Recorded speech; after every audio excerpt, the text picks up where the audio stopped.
In Wilson, where I grew up, my mom was a high school teacher for special ed, and she worked at the high school that I went to, which was fun.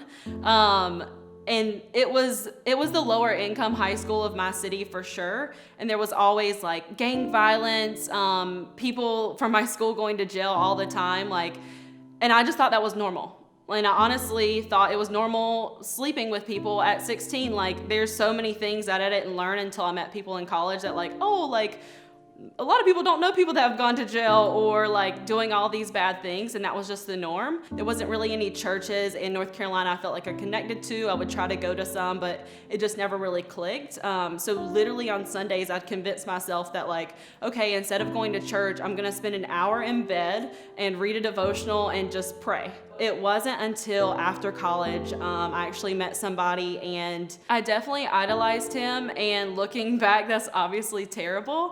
But I just had in my mind, I was like, this is my person, I'm gonna make it happen, and I prayed about it all the time. And I think I get in my head of God is telling me something, but it honestly was just me trying to convince myself that no, even though this is terrible and I'm crying every day, this is my person and we're gonna work it out.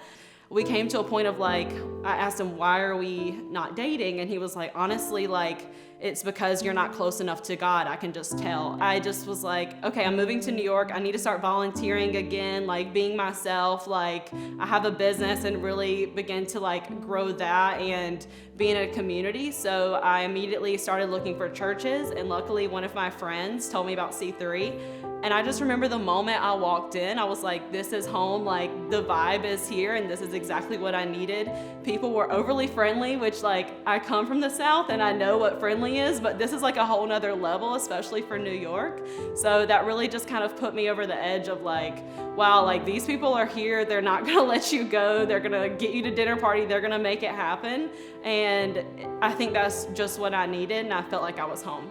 When I heard about prison ministry at Vision Builders, it all just clicked, and I was like, oh, I'm going to that meeting, just tell me when it is. There was no doubt in my mind that I needed to be involved. I love working with kids. I love working with people that maybe didn't have that community before, because I know I've isolated myself and not had that community. So I think we all have different reasons for making the decisions that we do, but we all deserve a second chance, or as many chances, because just like God never gives up on us, as many times as we've all screwed up, he continually gives us more chances at life. The prison ministry dinner party that we do in Crown Heights at the Close to Home facility, there's always different kids coming in and out, so sometimes it's hard to create a relationship if we only see them a certain amount of times, and especially that we're strangers coming into their home. Basically, it can be kind of weird for them to oh, these people just show up and bring us food, and what's the incentive here? There was this one kid that really connected with me having my own business. Somehow it came up, and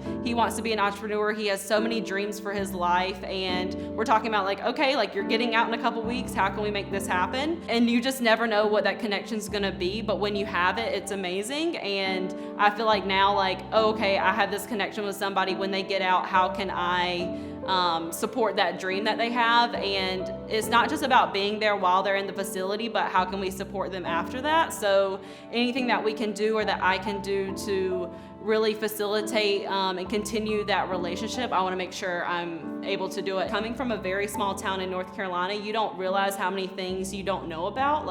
I was closed off to all types of things, and when I got to college and then moved to New York, even though I'm 27 years old, I'm continually learning about new things in the Bible. I didn't know what the Holy Spirit was until I went to Moving in the Spirit class. I was thinking about it, and I'm oh, I feel I missed out on all of these things previously. Then you think about it, and there's so many times you don't know how you made it through. You always end up okay, and I know that He had my back through that.